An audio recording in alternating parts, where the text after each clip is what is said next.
Hello guys, welcome back to my channel.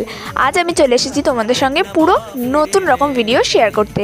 আমি চলে এসেছি বাবা বুড়োরাজের কাছে সন্ন্যাসী কামিয়ে। এসেই আমরা স্নান করতে চলে গেছি।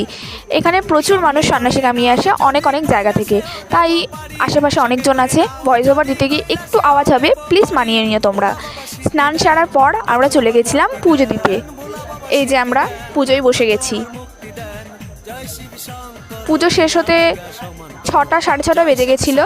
তারপরে বাবার মাথায় জল ঢেলে আমরা চলে এসেছিলাম যেখানে আমরা থাকছিলাম সেখানে গুড় জল খাওয়ার পর একটু রেস্ট করে তারপরে আমরা একটু রাতের দিকে চড়িয়েছিলাম মালসার হব্বিসি করার পর সেই হব্বিসিটা বাবা বুড়োরাজকে অর্পণ করার পর আমরা সেটা খেয়ে নিই। খাওয়ার পর একটু বসে বাইরে ঘোরাঘুরি করে তারপরেই আমরা চলে যাই ঘুমাতে। আজকের ভিডিও এই পর্যন্তই। দেখা হচ্ছে তোমাদের সাথে নেক্সট ভিডিওতে। ততক্ষণ পর্যন্ত আমার চ্যানেলটাকে সাবস্ক্রাইব করে নাও। বাই।